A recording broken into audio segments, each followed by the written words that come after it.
మీరు బిజినెస్ పెట్టి సొంతంగా ఎదగాలనుకుంటున్నారా? నెవర్ ఎండ్ గోలీ సోడా వారి ఫ్రాంచైజీని జస్ట్ 15.5 lakhs తో మీ సొంతం చేసుకోండి. త్వరపడండి. పక్కా అది బ్యారేజేనట. పోలవరం ప్రాజెక్టులో 41.15 మీటర్ల ఎత్తు వరకే నీటి నిల్వ 2024 వార్షిక సమీక్షలో కేంద్ర జలశక్తి శాఖ స్పష్టీకరణ చేసిందట. 2024 యాన్యువల్ రివ్యూ జరిగిందట. నీటిపారుదల రంగం పైన కేంద్ర జలశక్తి శాఖ ఆధ్వర్యంలో.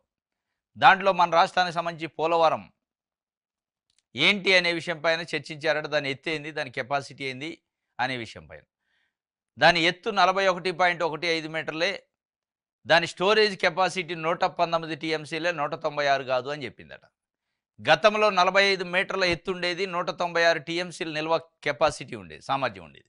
దాన్ని ఎత్తు 45 నుంచి 41.15కి తగ్గించడానికి తెలుగుదేశం పార్టీ ఆధ్వర్యంలో ఉన్న ప్రభుత్వం ఒప్పుకుంది, రాష్ట్ర ప్రభుత్వం.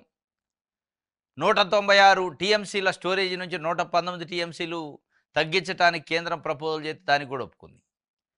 అది ఇప్పుడు 45 మీటర్లు ఉంటేనే బ్యారేజ్ అయ్యేది, అదే ప్రాజెక్ట్ అయ్యేది, పేద ప్రాజెక్టు పోలవరం ప్రాజెక్ట్ అనడానికి ఉండేది.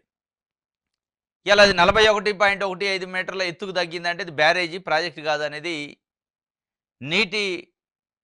సాగునీటి సంఘ నిపుణులు చెప్తున్న, సాగునీటిలో దాంట్లో ఆ రంగంలో నిష్ణాతులు చెప్తున్న పరిస్థితి.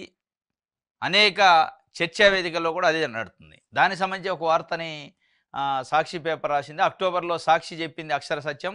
నాడు కొట్టిపడేసిన సీఎం చంద్రబాబు, మంత్రి నిమ్మల. ఆగస్టు 28న 41.15 మీటర్ల వరకే నీటి నిల్వ పరిమితం చేస్తూ కేంద్ర కేబినెట్ నిర్ణయం తీసుకుంది.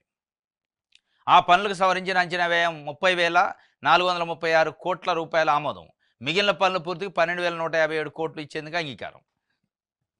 ఇప్పటిదాకా ప్రాజెక్టుకు 18,348 కోట్ల వ్యయం, ఇందులో 15,000 కోట్లు రీఎంబర్స్ చేశామని వెల్లడి. ఈ లెక్కన ఎత్తు తగ్గింపునకు రాష్ట్ర సర్కారు అంగీకరించినట్లే. వాళ్ళు కేంద్ర కేబినెట్లో చెప్పారు 41.15 మీటర్లకి మేము తగ్గిస్తాం, దాని ప్రకారం అంచనా వ్యయం తగ్గిద్ది అనమాట. దీని అంతటికి ఏది కారణం అంటే దాని ఖర్చు తగ్గించాలా.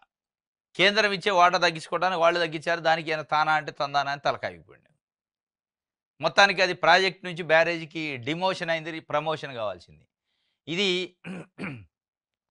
ఎవరు చెప్పింది అంటే జలశక్తి శాఖ, కేంద్ర జలశక్తి శాఖ చెప్పింది, స్పష్టీకరణ చేసింది. ఇక దీంట్లో మళ్ళా తెలుగుదేశం పార్టీ మీడియా లేదు అట్లా కాదు, ప్రస్తుతానికి ఇది తర్వాత పెరిగిద్ది, తర్వాత ఎనర్జీ పెరిగిద్ది, ఇవన్నీ వితండవాదాలు వేస్తారు.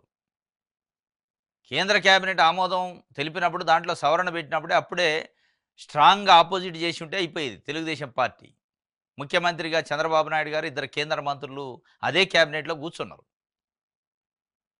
రామ్మోహన్ నాయుడు, చంద్రశేఖర్. వాళ్ళిద్దరూ చెప్పుంటే ఆగేది. వాళ్ళు చెప్పే పరిస్థితి లేదు, వాళ్ళకి సంకటమైన పరిస్థితి. బీజేపీ ఏ చెప్తే తలకాయ ఇవ్వడం తప్ప ఏం చేసేది లేదు. ఎందుకంటే వాళ్ళు స్వయంగా అధికారంలోకి రాలే, సొంతంగా అధికారంలోకి రాలే.